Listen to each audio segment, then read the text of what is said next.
J. Krishnamurti, at the outset of his life's work some 40 years ago, said that his only concern was to set men absolutely, unconditionally free.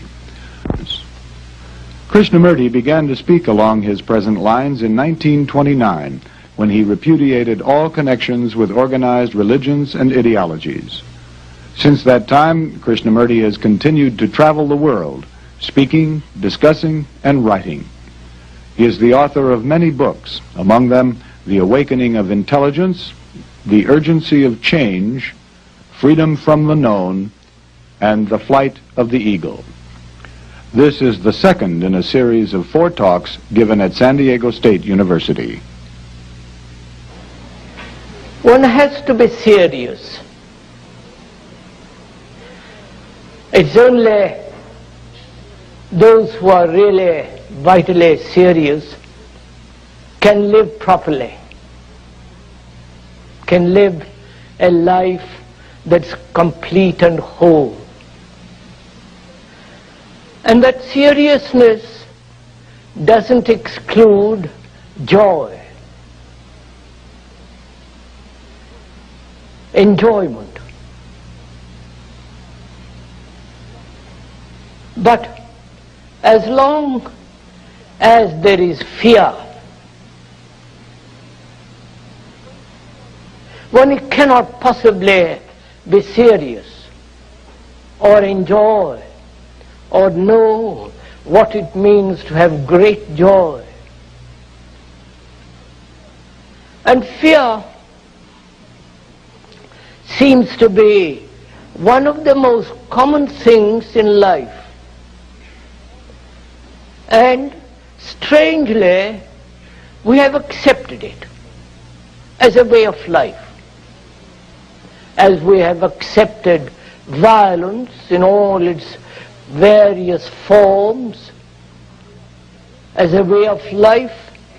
We have also accepted and have got used to being psychologically as well as physically afraid.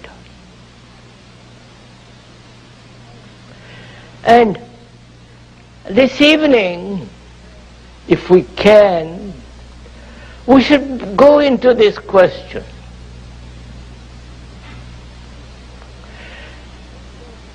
We should, I feel, go into it so completely that we understand it so fully that when we leave the hall or this place, we shall be rid of this fear. I think it can be done. It isn't just a theory or a hope.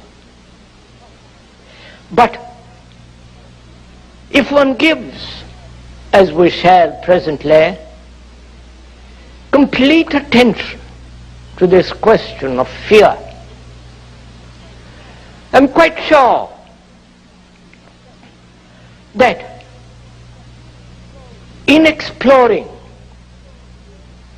the causes of fear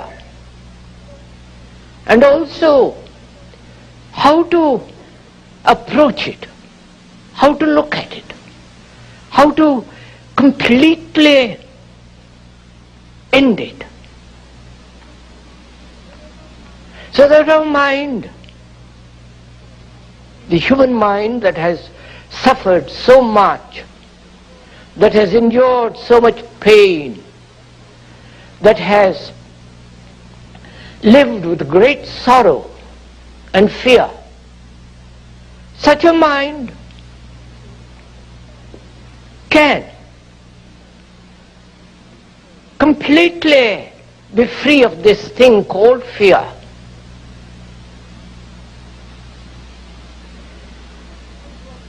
And to understand it, we must communicate with each other quite easily. Communication implies, the very word means creating together, understanding together, working together. Not that you merely listen to the speaker, hear a few words or ideas, but with the speaker, take a journey together.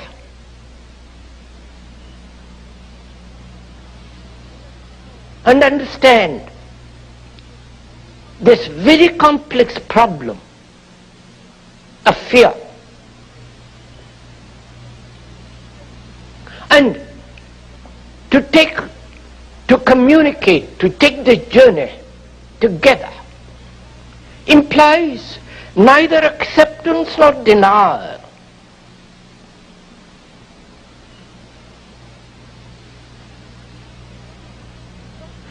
Not saying to oneself it's absolutely impossible to be rid of fear, or rationalize fear,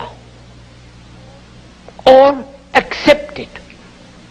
You need a free mind to inquire into this question. A mind that has no conclusion, that doesn't say it is possible or it's not possible. Because we are inquiring, exploring together. So you must be free to observe, to inquire. And that's absolutely essential.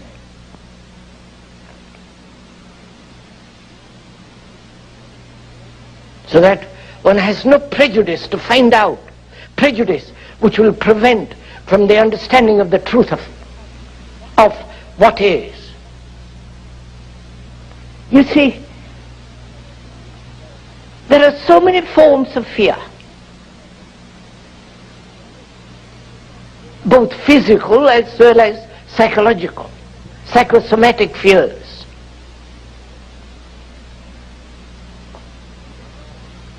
And to go into each one of these various forms of fear requires enormous time, demands a great many days to go into every aspect of every fear.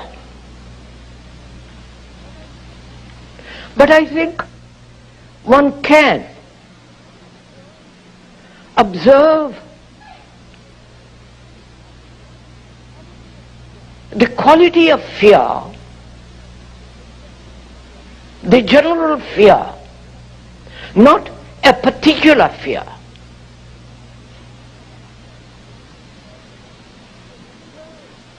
Observe the nature of fear, the structure of fear.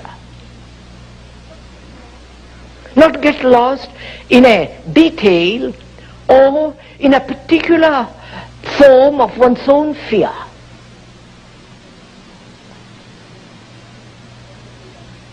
Because when we understand the nature and the structure of fear, then we can apply that understanding or come with that understanding or approach with that understanding of a particular fear. One may be afraid of the dark physically, or one may be afraid of one's wife or husband, or what the public says or thinks or does. Or one may be afraid of this sense of loneliness, or the emptiness of life, the boredom of a meaningless existence that one leads. Or one may be afraid of the future, the tomorrow, the uncertainty, the insecurity. the bomb. Or one may be afraid of death.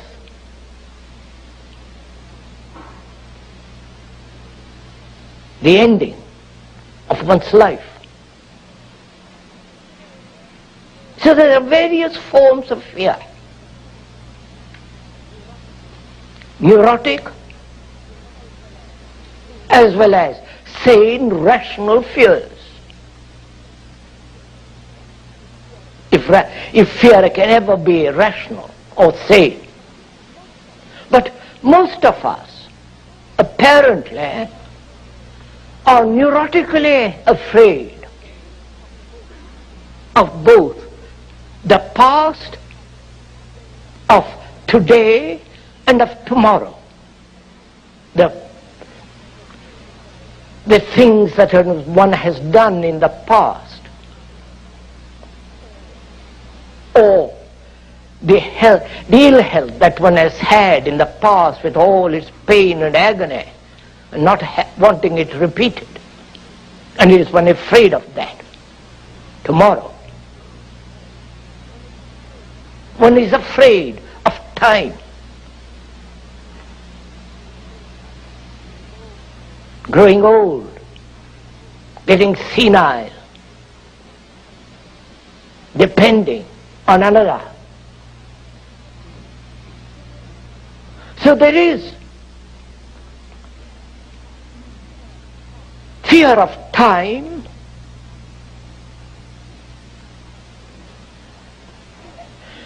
fear of the past and of the future.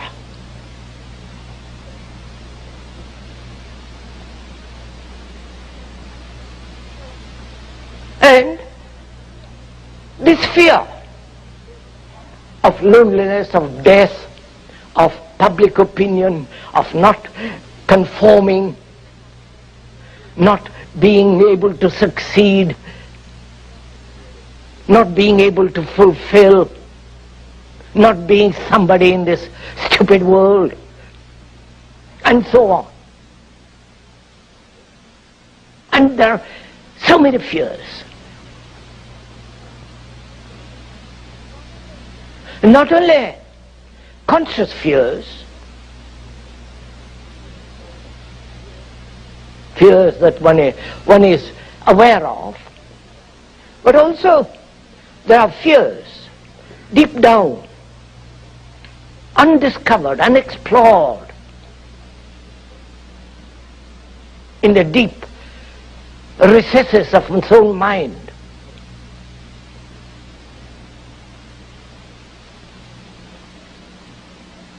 So the question is not only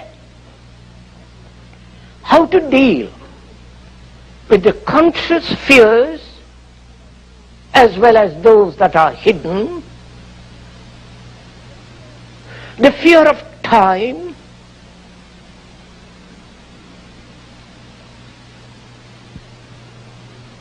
that is, yesterday, of the things that one has done, the repetition of that misery of tomorrow, the uncertainty, the insecurity, both psychological as well as physical. And there are the fears of great loneliness.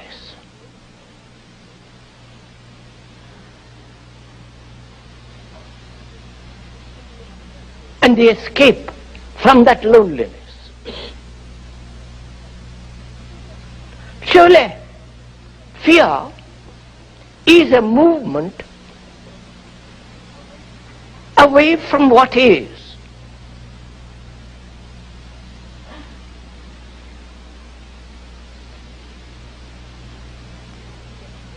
The flight, the escape, the avoidance of actually what is. The movement, the flight away brings about fear. That is, when there is comparison of any kind, it breeds fear.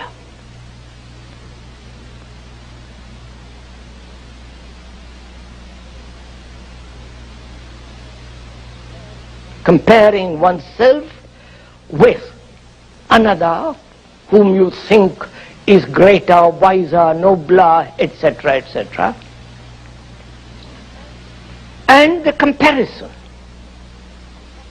of what you are with what you should be.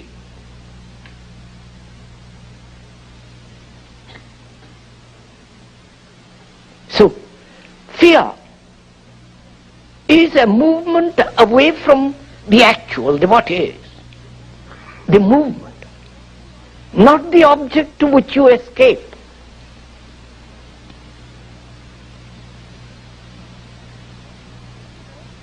And fear comes about through comparison.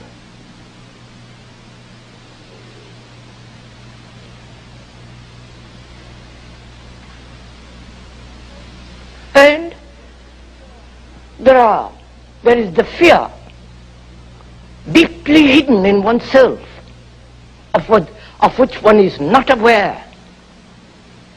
So there are these problems, and all very complex. And none of these problems of fear can be resolved through will. Saying to oneself, I will not be afraid. And the act of will has no meaning. I hope you're following all this. It isn't a game I'm playing with you, nor you playing a game with me. We are considering very serious problems.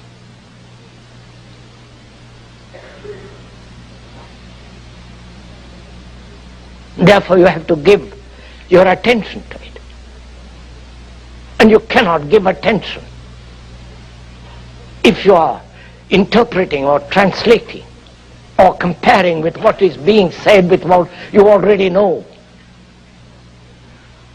You have to listen. And the art of listening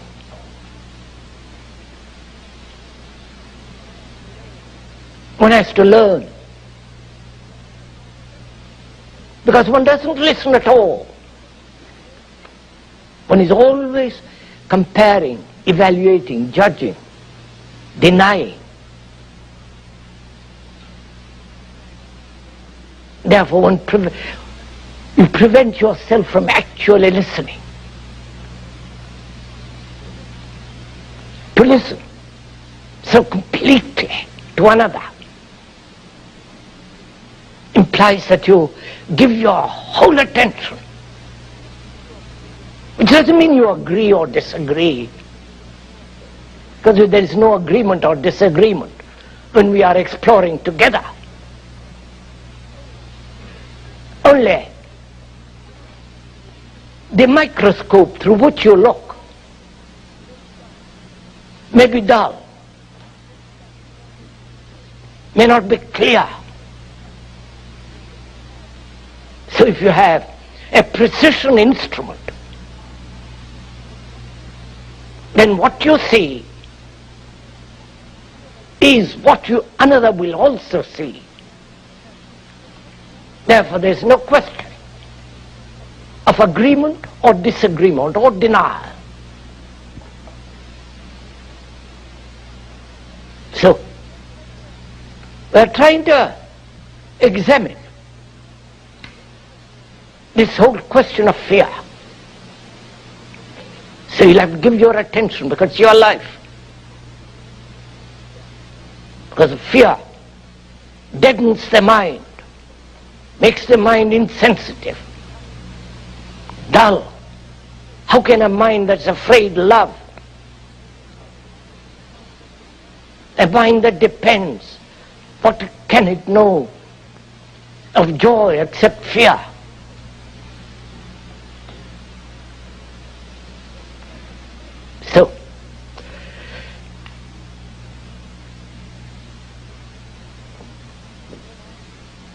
there are conscious as well as hidden fears.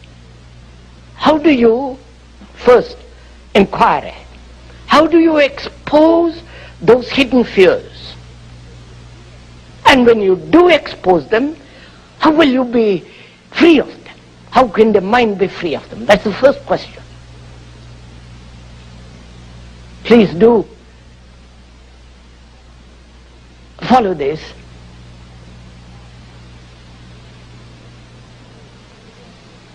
You yourself are doing it. You yourself are observing it. The speaker is only pointing out.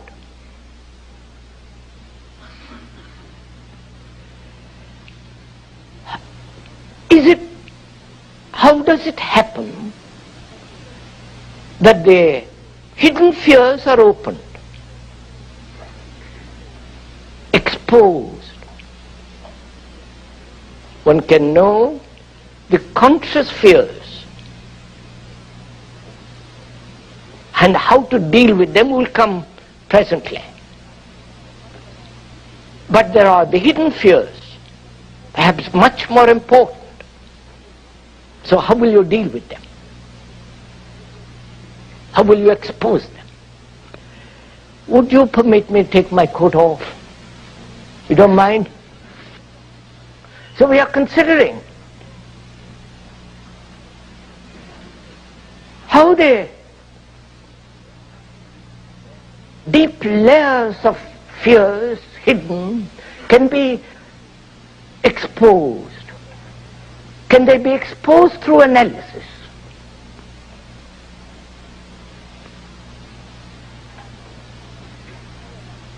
Analyzing them, seeing their causes. Will analysis free the mind from fear? Not a particular neurotic fear, but the whole fear, the whole structure of fear. Analysis.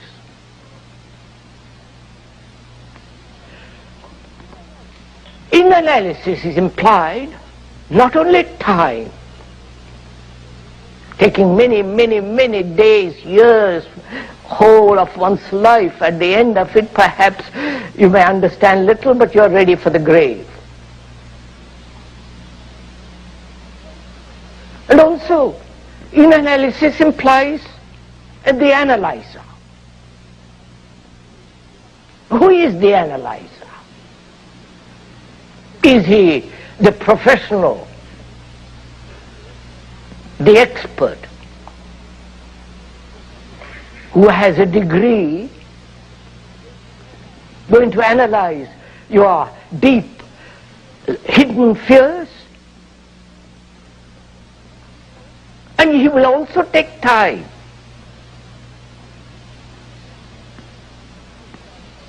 And therefore also your money.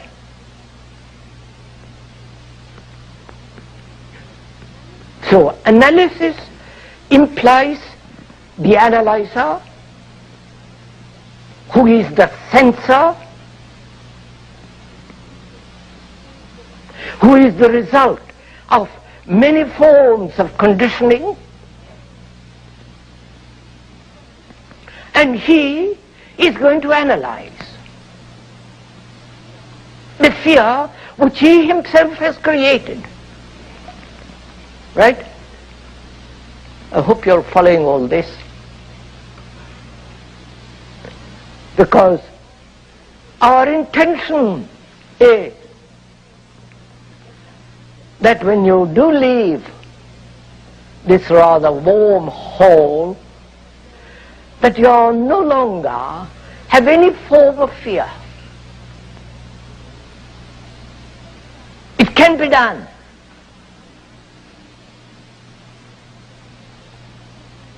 And you will know quite a different kind of life.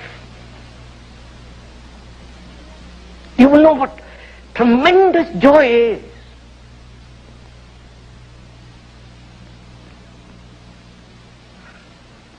A mind that's completely free of this terrible thing called fear.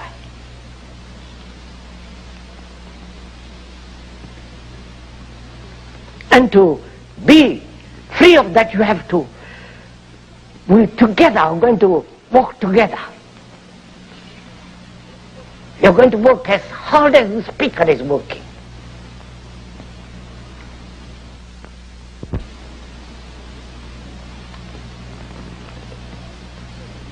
So analysis implies time and analyzer. Please see the truth of this, not your opinion as opposed to the speaker's opinion or somebody else's opinion or knowledge. See the truth of it, that it takes time.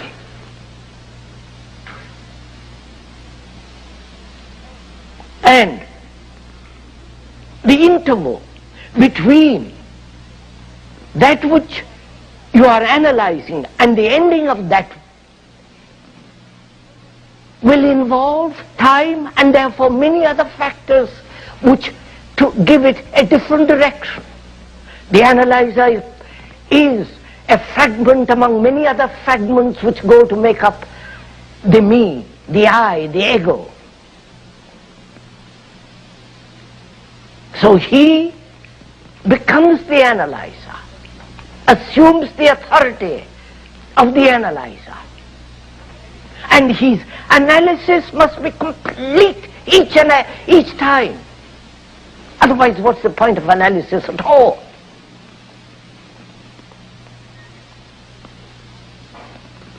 So analysis, which implies time and division, is not the ending of fear.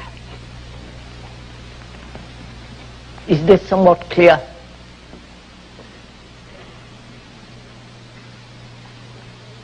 To see this means that you have completely put aside the whole idea of progressive change. Because the very factor of change is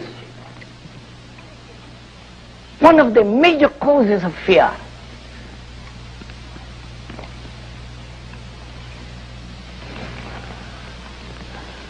Are you all being mesmerized?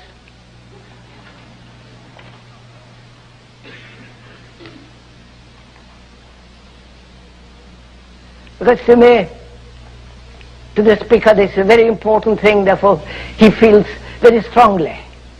He speaks intensely. He is not doing propaganda. There is nothing to join for you to join. Nothing for you to believe.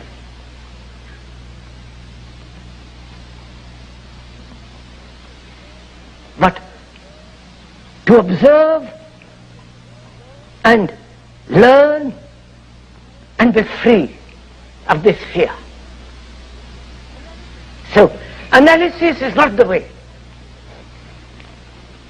You understand what that means when you see the truth of that?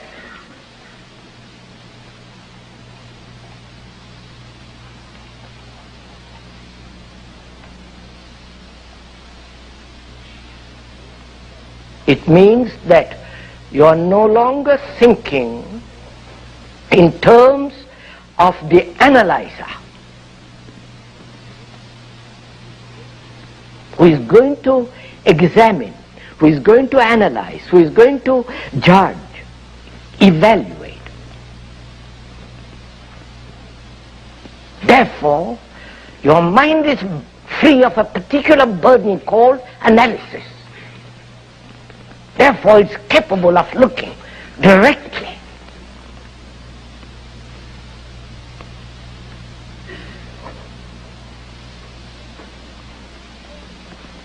And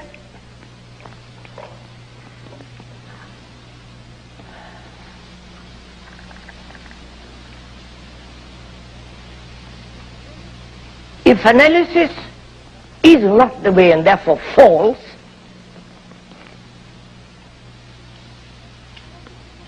how are you to look at this fear? How are you to bring out all the structure all the hidden parts of fear through dreams,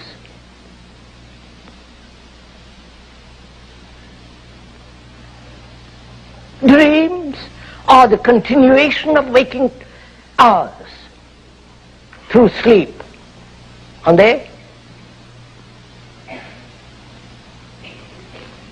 Are you following all this? I don't know if you have observed that in dreams there is always action, doing something or happening something. Something is happening, which is the same in the waking hours. A continuation of the waking hours when there is sleep through dreams is still part of the whole movement. So, dreams have no value. Are you accepting all this? Great Scott, I hope. I'm sure you don't, but it doesn't matter.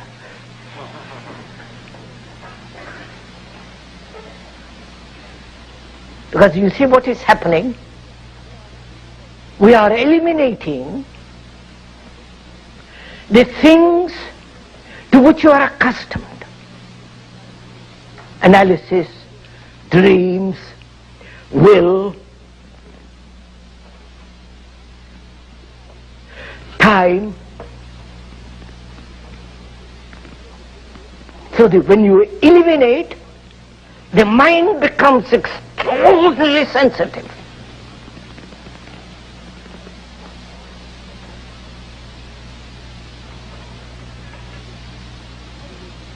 And through this elimination, it has become not only sensitive but intelligent.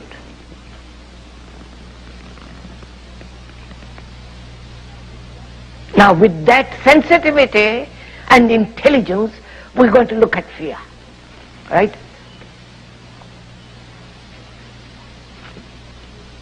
Are we going together? You know, this is great fun if you really go into this.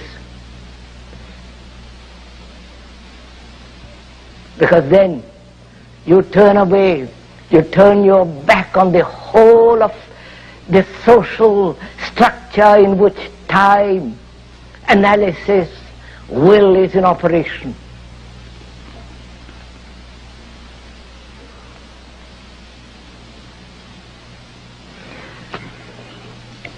So what is fear? Right?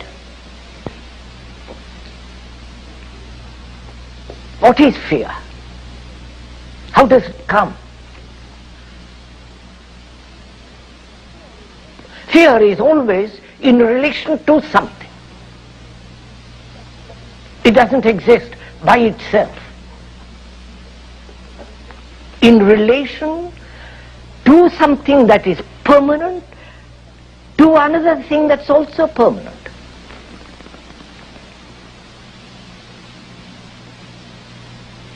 Right?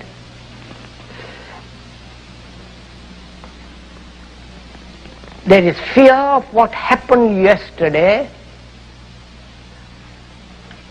the repetition of that tomorrow, whether it's pain or some other form. There is always a fixed point from which a relationship takes place.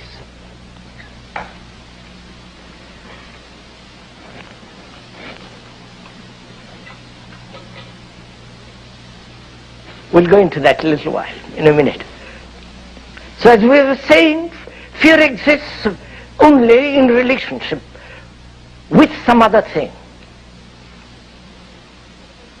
Otherwise there is no fear.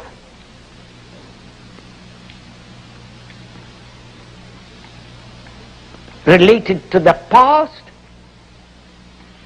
the memory of the past, pain, and not wanting that the repetition of the pain tomorrow or today.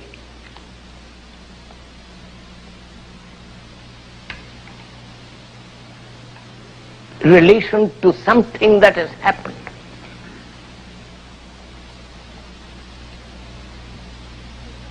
And what is fear? It is, you have had pain yesterday. That's obvious, you have had it. Or there is some hope tomorrow, which might not come about. So, there is fear of yesterday, there is fear of tomorrow. How does that fear come about? Right? You are asking the question, not I. So you are working hard.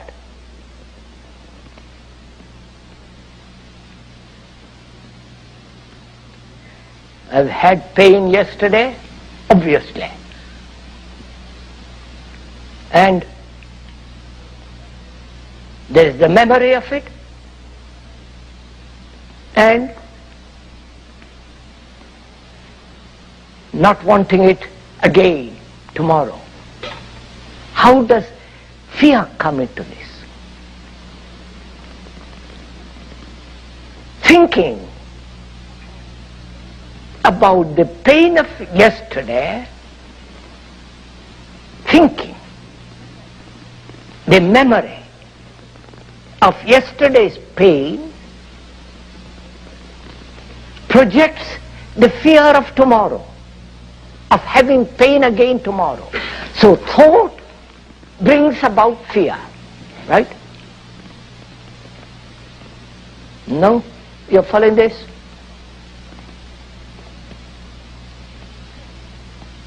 Thought. Thought brings about fear, breeds fear, and also thought cultivates pleasure. To understand fear, you must also understand pleasure, because they're interrelated. Without understanding one, you can't understand the other. Which is, you can't say, I must have only pleasure and no fear. Because fear is the other side of the coin, which is called pleasure.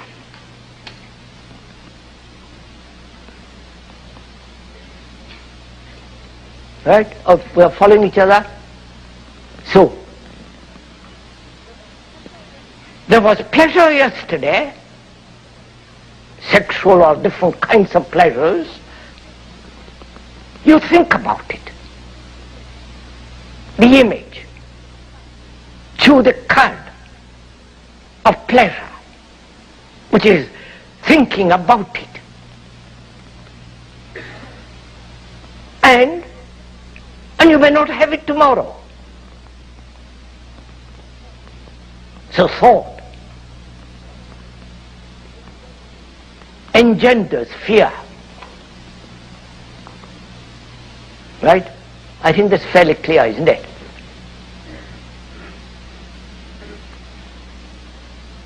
So thought not only sustains pleasure, also nourishes fear.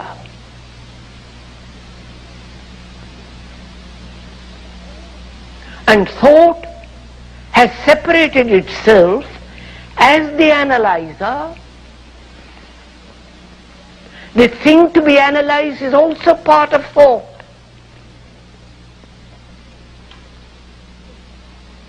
So it is playing tricks upon itself.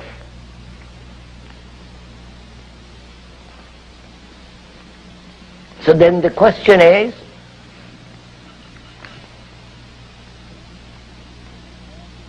if thought is doing all this, thought that refuses to examine the hidden unconscious fears, the thought that has set the analyzer separate from the thing to be analyzed, thought that has brought in time as a means of escaping fear, but sustaining fear,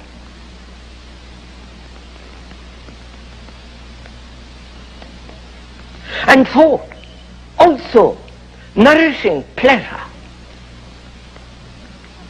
which has nothing whatsoever to do with joy, because joy is not the product of thought.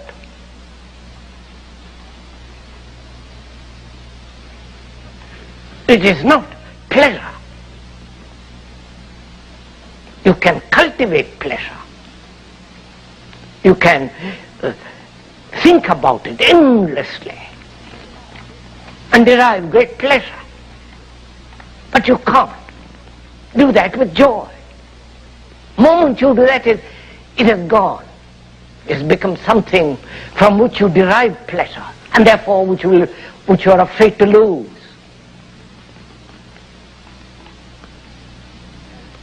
So thought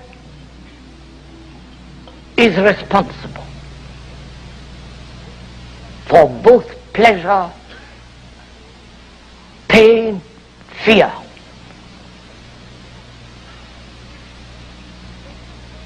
And also thought is afraid of being completely lonely. Thought has already condemned it.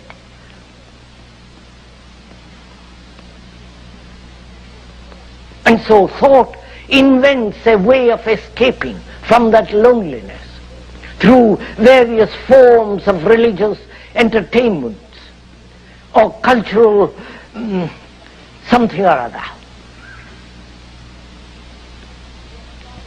The everlasting search for deeper and wider dependencies. So thought is responsible. Then what is one to do? You understand all this, I hope. What is one to do when one realizes that thought, which is a response of memory to any challenge, minor or major, which sustains both pleasure and fear. These are all facts, not the speaker's invention or his peculiar philosophy or theory. These are absolute, daily, observable facts.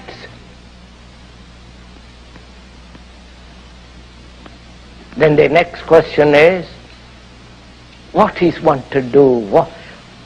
There is thought. You can't kill it. You can't destroy it. You say, but you can't say, I'll forget it. You can't resist it. If you do, that's another form of thought.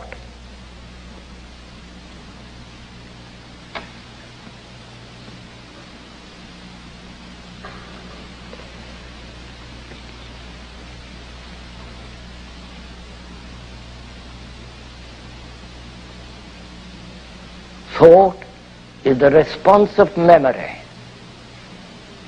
And you need that memory to function daily. To go to your office, to go to your home, to be able to talk.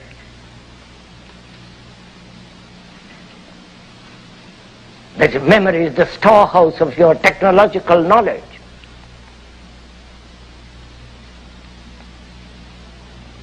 So you need memory completely. And also you see how memory sustains fear through thought. having had pleasure yesterday, seeing the beauty of that lovely sunset, and you want that again repeated, that same experience, either through drug or through going to that particular spot to look at that exquisite light. And when it doesn't happen, there is pain, disappointment, frustration. So thought. You need memory with all the purity and clarity of thought in one direction, technologically, to function daily,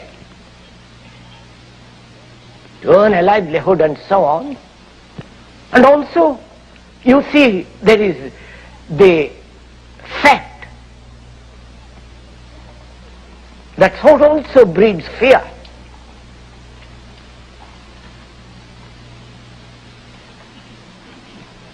So what is one to do?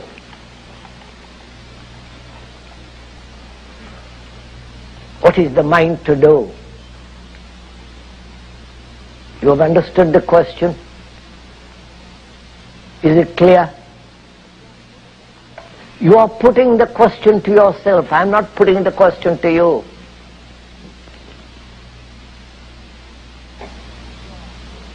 If you are accepting my question, the speaker's question, then it's not your question.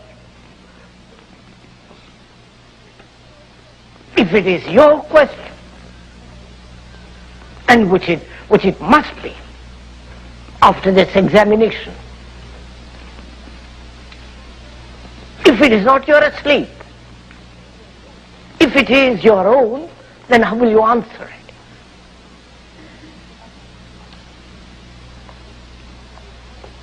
How will you answer this question after having gone through the various facts of analysis, of time, of escape, of dependency,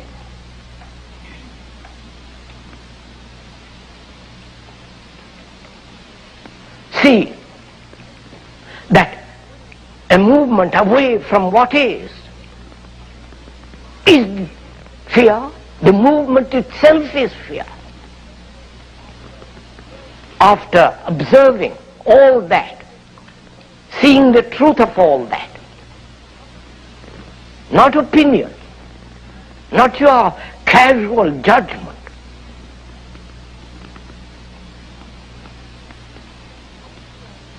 what is your answer to this question?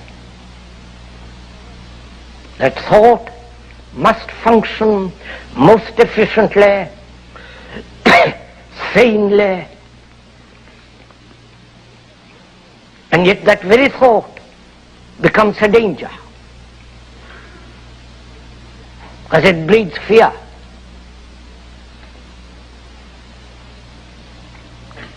Now, before you answer that question, what is the state of the mind that has gone through all this? You understand what I mean? What is the state of the understanding of your mind, the mind that has examined all the various forms which have been exposed, which has been explained or observed? What is the quality of your mind now? Because on that quality you're going to answer.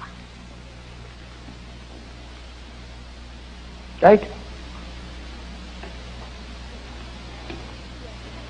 If you have not taken the journey,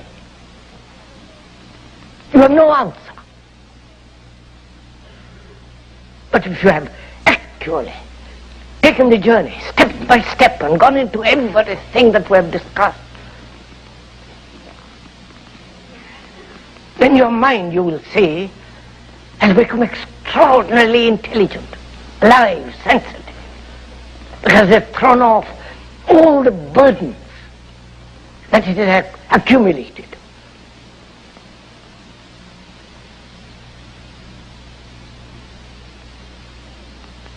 Then,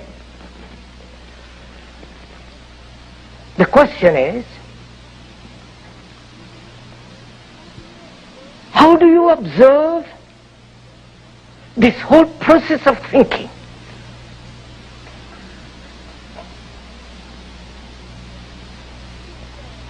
Is there a center from which you think? Do follow all this, please.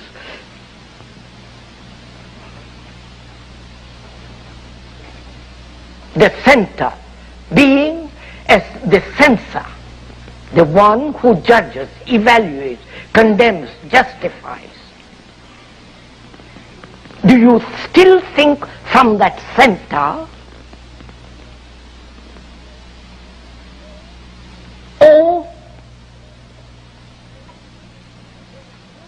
there is no center from which to think at all, but you think? Right? You see the difference? Is this all getting too much? Oh, do tell me, please. No? I'm surprised. You're merely listening, I'm afraid. Look, sir. Thought has created a center as the me. Me, my opinions, my country, my God, my experience, my house, my furniture, my wife, my children, my country, me. That is the center from which you act, think. That center divides. And that because of that center and that division, there must be conflict. Obviously. When it is your opinion against somebody else's opinion, my country and your country, all that, division. Which means the center is always dividing. And if you think from that center and observe from that center fear, you are still caught in fear. Because that center has separated itself from the thing it has called fear. And therefore it says, I must get rid of it, I must analyze it, I must overcome it, resist it, and so on. So you are strengthening fear.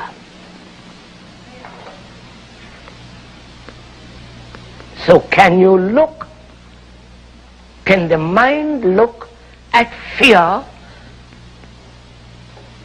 which you are going to a little bit more, without the center?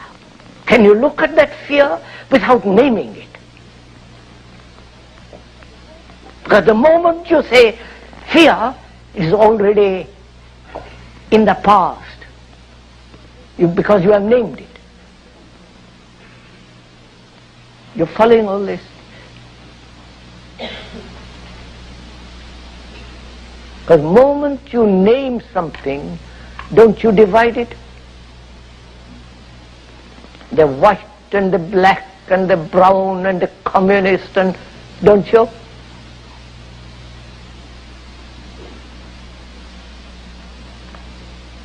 And so that very division is a form of resistance, conflict, and fear. So the question is to observe without that center, and not to name the thing called fear as it arises. All this requires tremendous discipline.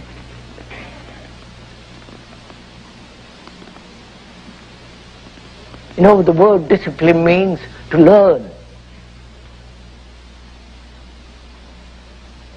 To learn from somebody.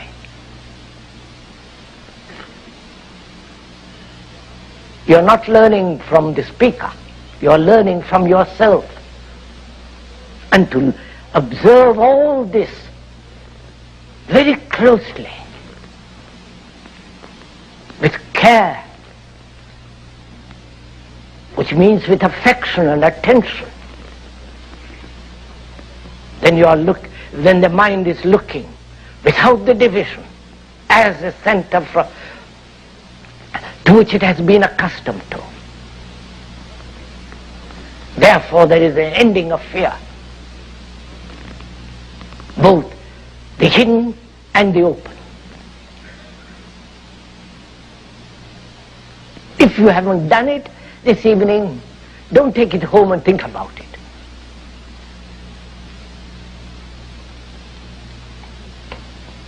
Truth is something that you must say immediately.